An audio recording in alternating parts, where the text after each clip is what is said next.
Welcome, everyone, to the live stream event. I'm Sejal Thacker, and I'm truly honored to be your host for this insightful discussion today.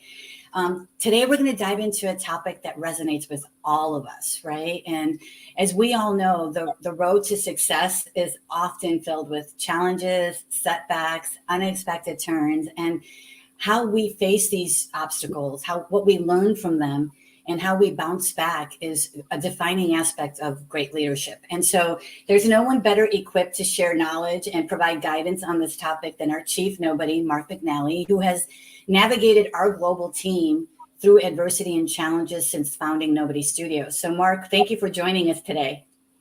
Hey, Sejal, thanks for having me. Absolutely. So Mark, the stage is yours. I was wondering if you could start with maybe share a personal story. We can maybe go back a little bit prior to Nobody Studios, or maybe a adversity that you faced during your long startup career, and maybe tell us a little bit about what happened, how you navigated through it, and what you learned from that experience. Yeah, I should throw a dart at the wall of adversities and pick one. Look, I guess I'd first, start out by saying that adversity is just part of life's game, right? And if you choose a startup path, you're just kind of asking to take life amplified a little bit. So you're going to have more intensities, more extremes, hopefully more rewards, but you're certainly going to have, more challenges and things to deal with. But there's a lot going on in the world right now too that is way more important than building companies. And so I don't pretend to speak to adversity as a whole, but there's probably some lessons in terms of startups. I don't pretend that they apply to everything that's going on, but I don't know. I guess I think that what I've learned over time is that adversity is never about what happens necessarily, but it's about how you react to it. And there's certainly some amazing stories and history across, sports and business and politics where a really bad event turned out to be a really good event, right? It doesn't minimize maybe the tragic nature of a short-term event, but ultimately things have a cause and effect. And even in geopolitics, there's times that something tragic changed the way people thought for a long period of time, and that ultimately ended up being better for the world or for certain populaces. I think the same way in our individual lives, right? I think that, we are meant to learn things. The universe has a funny way of making sure that they'll send back the lesson. It might be subtly imprinted on a flower in the beginning of your life, and later on it's going to be a sledgehammer, but the universe will make sure you get the lesson you're meant to learn. And so, I think when you react to adversity, there's always an emotional reaction. And first, I've come to be gentle on myself in terms of, there is emotions. I do my best when I do feel emotions to say, you know what, I'm going to process this. I have to admit that I'm not enjoying this or I'm frustrated by it, but I'm going to check out at least on this topic and I'm going to process it and let's revisit it tomorrow or whenever it's appropriate. And I think that allows the emotions to calm down. I think it allows for you to come back with your pragmatic mind and figure out what it's really meant to mean or what is the best path. I think if you operate at only the emotional level or you let that be your lead, you usually do way more damage than the actual adversity presented. I've certainly believed that I've seen that in my life. I've certainly watched it in others. So I think that is a part of just processing, removing from the emotion, processing, and learning what the right path forward. And even if after you're pragmatic, you realize this is still really crummy, because life does that to you sometimes. I've prided myself on still saying, okay, well, what's the golden path here? Like, what is ultimately going to be this is the best thing that happened to us, or it's all going to make sense in hindsight. And so trying to find that path and focusing there has usually gotten me out of, most of the short-term adversity spots. I don't wallow in it. I don't want to sit around and complain about it. I want to sit around and roll around in it. I don't want to sit around and figure out whose fault it is. I don't want to do that. I want to be quick on the lesson, feel the pain, and move on to solving it and figuring out where it's supposed to take us. Yeah, no, that's really, it's inspiring. I think it really matches up with how I view it as well. And I like what you just said, is that you have a choice. You can let that challenge sort of consume you. You can wallow in it. You can let it define you, or you can just use it as an opportunity for growth. Right. And so failure, I think a lot of times we hear a lot of talk about how it's a stumbling block. Right. But I've always looked at it like a stepping stone to moving in the right direction. Right. So how do you view failure? I've got a book in my garage somewhere. I've got to find that I found at a garage sale that I read many, many times, and I was looking for it recently for my boys. But it was basically 50 stories of failure from some of the most successful people on the planet, something like that. And a lot of people hear these stories, like J.K. Rowling had sent, Harry Potter transcript to 800 editors, and the last person wrote back to her and said, I wasn't sure I liked it, but my little girl picked up the damn thing and didn't put it down until she was done. Let's talk. So literally the last editor she sent the transcript to, and now everybody knows that she's, one of the most successful authors of all time, the wealthiest woman in UK, self-made. So there's a lot there, and you start to look at these stories. Billy Joel was told over 100 times that he would only be a bar piano player, that he didn't have the looks and the charisma to do anything more. And these stories are again and again and again. And so I think that, again, you have the choice to make failure an anchor, or you have choice to make failure fuel. And I strive to be what I think the more successful people on the planet and champions are. And I just strive to be at that level, but I strive to try to make those things fuel, even when it's hard. And people can get quite destroyed by the failures. They can be quite debilitating, but it really is it's a choice to process those failures and turn them into some part of your why. Sometimes, not being ready, not being best on your game, missing an opportunity, people who botched, interviews, or botched, casting calls in Hollywood, or, botched something, that pain is a self-esteem. It's something that's actually not put on you by your family or your wife or your husband or anybody else. It's actually you saying, I'm better than this. Mm-hmm. And that's that kind of internal fire that we all have to get in touch with. And so, again, I think failures in the big scheme of things can be quite powerful, but also, failures are big and small, right? Michael Jordan says, the only reason why I'm successful is because I failed more than anybody else. Mm-hmm. And what he means is he's taken more shots and missed more shots than anybody has, right? So those are, takes a shot and misses it. It's not a big deal. But there are people who will take a shot and miss it and go, damn it, that was so important, and get in a corner and cry and feel like they're not worthy, So I think, looking at your relationship with yourself and how you look at missteps, and again, I guess how you internalize them and what you do with them, I think is super important. Yeah, failure is a natural part of all journeys, especially leadership, right? So when we say at the studio, we're going to build 100 companies in 5 years, we're going to have a lot of failures before those 100 companies get built, right? And so I maybe you could talk about some of the adversity that the studio has faced, and what are some ways that we've pivoted, and how have we overcome some of the stuff that we've run into? Because it's natural, it's going to happen, right? Yeah, if I could split that into two questions, because what the first one you said there was, what we're trying to do for a living is build a lot of companies. Yeah.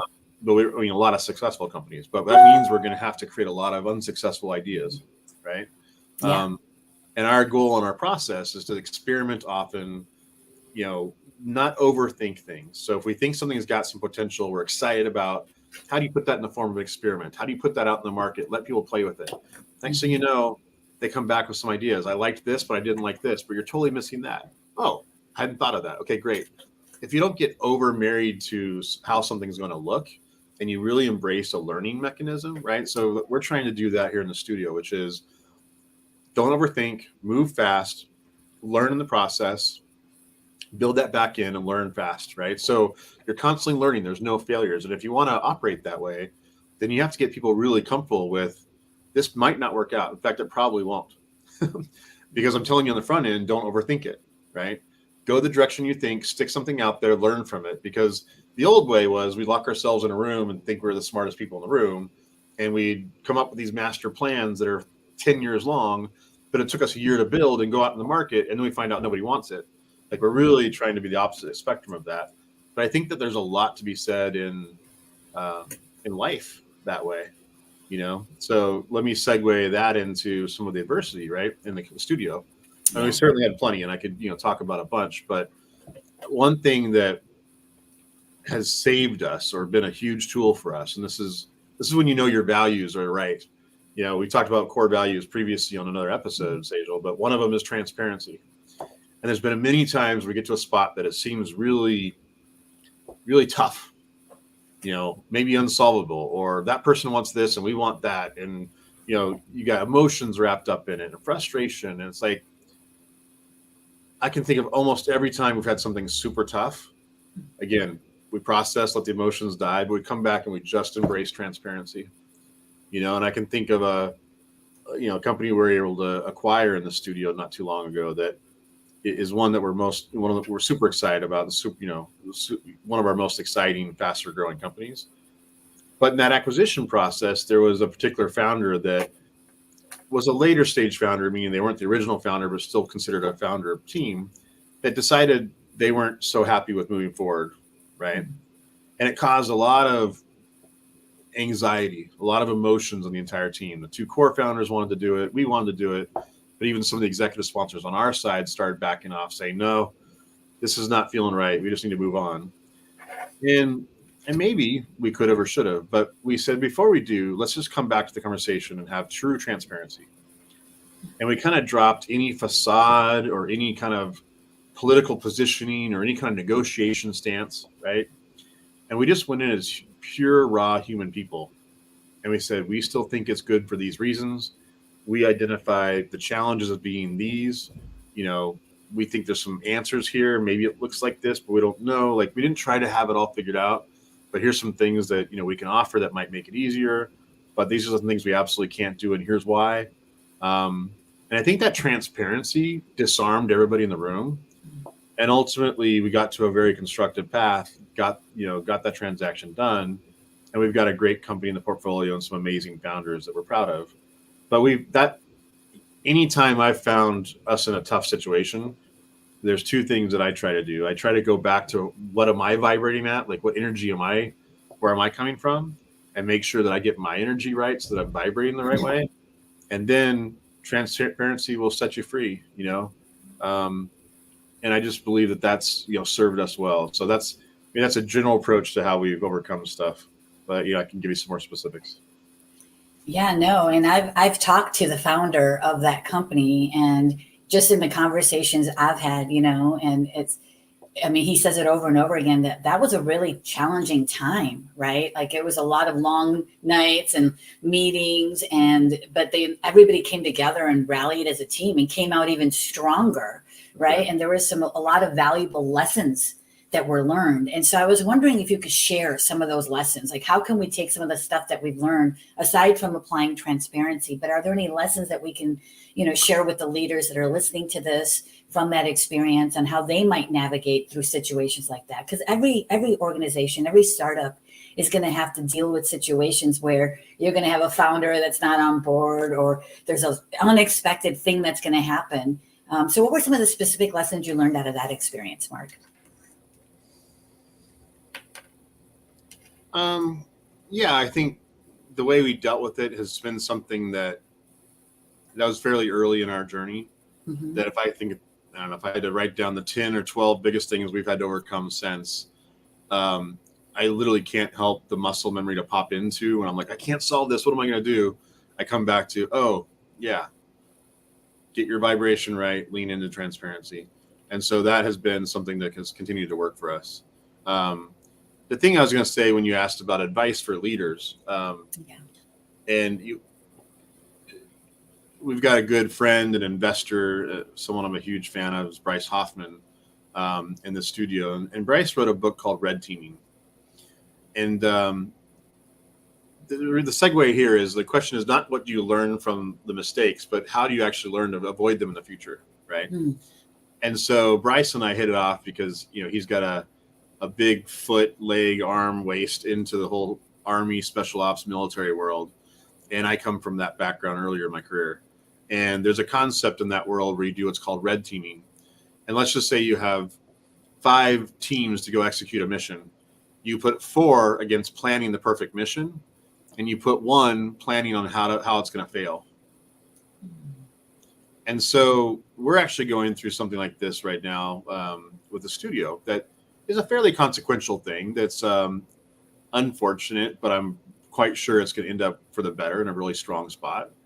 But I'm actually kicking myself in this process because it's something I could have anticipated. Mm-hmm. It's something I probably could have predicted, and it's something that I have certainly been through in my career.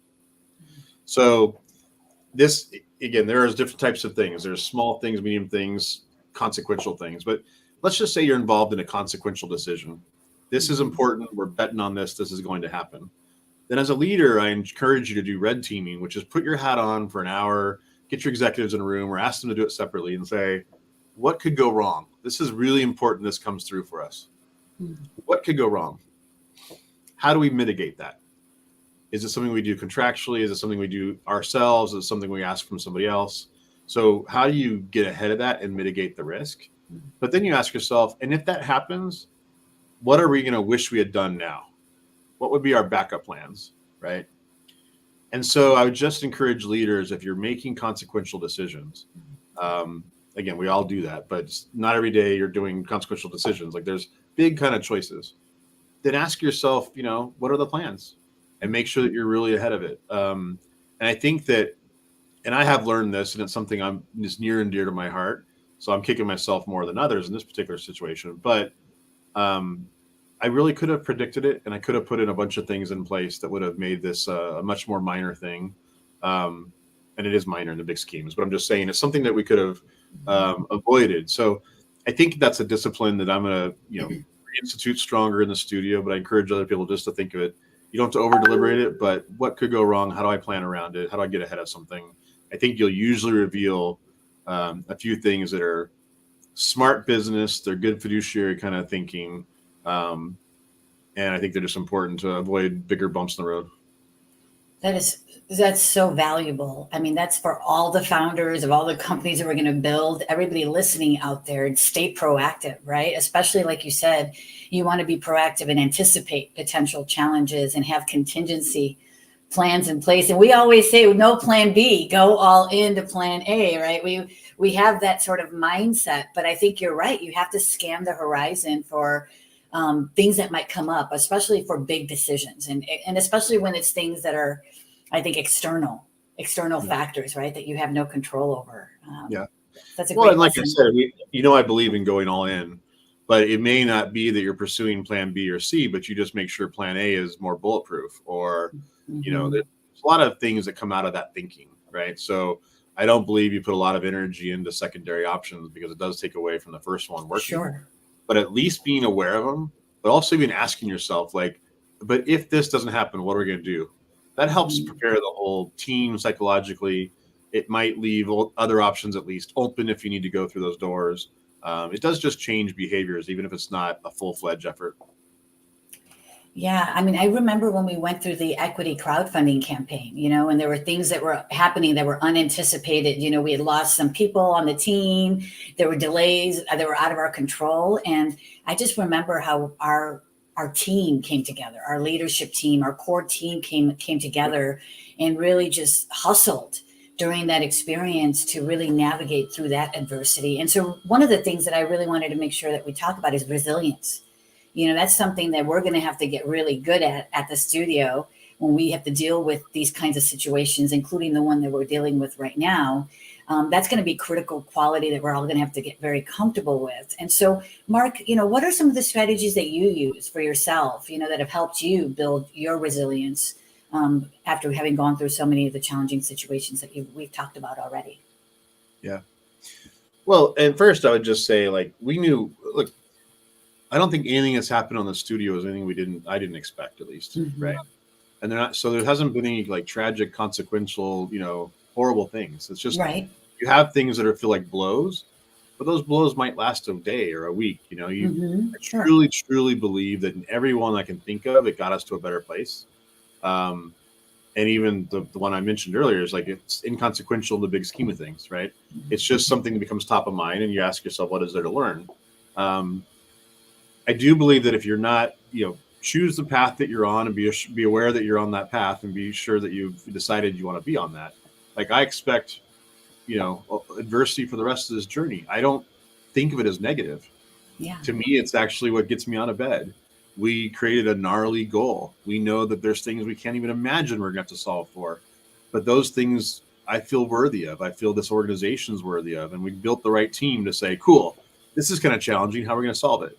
Because we can solve it this time, it'll solve it for the next 100 companies we create.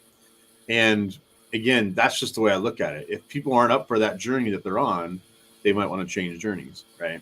So you'll never hear me complain about the twists and turns. This is expected. It's actually how you get to the highs, right?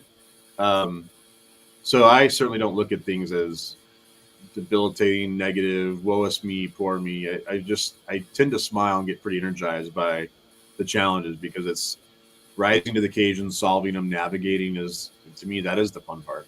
But I also think it's a thing that most people won't do. So, there's that old saying, today I'll do things that others won't do, so tomorrow I'll achieve what others won't achieve. I truly believe that that's kind of part of this journey for the studio. Um, I think for me, just to get to resiliency, obviously I can get hit personally with a blow, or I can be down for a few days because of something. But when I come back, I spend a lot of time, like I said, figuring out at what level am I vibrating. And for some people that makes sense, but for me, it just comes down to, what is my true intention? Do I have peace in my heart? Am I solid in my bedrock and who I am and why I'm doing what I'm doing? Is why I'm doing what I'm doing still the right answer? I think of everything that we've created here and the people around me, and I just remind myself that this wasn't just some whim. This is something that, for me, was inspired after a 30-year career and a lot of successes and a lot of mistakes and tough scars. But it became what it is today because I attracted people to the journey that felt the same way and have their own stories and their own experiences. And we always said, we'll get this right if it's bigger than any one person. That's why we're called Nobody. And today, there's no doubt that it's bigger than any one person. It's bigger than any 100 people. And that's what I'm most proud of. And so for me, it doesn't take long to look around what we've created for strength and purpose and why. And so that usually gets me reset on a vibration level, which also includes for me meditation and other things to get my intention right. And then I tend to look at the bright side. I usually come out of it energized and seeing how great that's going to turn out to be, or how that's going to be you know, a silver lining in that whole thing, and how it's going to end up being a booster for whatever we're going through. So that's just the way my makeup is. But I do believe that when you're going through something tough, like I said, pause, take stock of yourself, rebuild to make sure you're coming at it the right way. Otherwise, nothing good's going to come out of it. Yeah. No, you're right. I mean, resilience really starts with the mindset shift, right? It's always been about, focusing on, for me, positive outlooks and looking for, understanding that challenges are part of this process. We're going to run into those, whether they're small or big, and how can we grow as a team together? I mean, a couple of the things that I really appreciate about our culture at the studio is we've got that culture of learning, where we're always saying, let's learn from our mistakes, let's adapt, let's move quickly, and so all of our core members have that mindset of resilience. And I also like that, I want to highlight for everybody, it's important that, especially when you've got these audacious goals like we do, that we have to take care of ourselves, and I always remind, people when I'm talking to people at the studio, because we've got several people going through some major things right now and dealing with adversity in their own lives, to take care of themselves, right? Because resilience requires that personal strength. And so if you can't, we've heard this over and over again, right? You can't pour from an empty cup to other people. And I love how we all come together and we support each other in that way, so that we do take care of ourselves. And so is there anything else, Mark, that you want to, we're getting close to the end of our show here. Is there anything else that you want to add on this? This is such an important topic. We could probably keep talking about it. It is. We could definitely do part 2 and 3. Yeah. I'll just double down on what you just said, which was, the emotions of something that goes wrong sometimes can get the best of you. So I just encourage everybody and pray for anybody that ever listens to this or thinks through this, even absent of this podcast, that people find a way to put themselves first, whether that be checking out, sleep. If I take a personal blow, the solution doesn't come until I've got a full night's sleep and a couple hours sweating it off in the gym and, coming back at it energized. So take care of yourself for sure. The other thing I failed to say, but I have learned, and I think it's really important, that usually when you're in adversity, you tend to become insular. You tend to kind of think it's only you, right? And it's only you against the world, and you got to solve it. And I've really tried to combat that when I feel it coming. And I have found that as I've thrown out a lifeline to mentors or friends saying, I'm dealing with this, it seems black and white to me right now, and I can't see a way out. Usually within about 5 minutes, they're helping me see something different. So, figure out what your circle is, especially in whatever's relevant to the situation you might be dealing with. But I have certainly found that reconnecting with my mentor network and trusted folks that maybe are outside of the situation I might be dealing with has been immensely helpful for me seeing through things.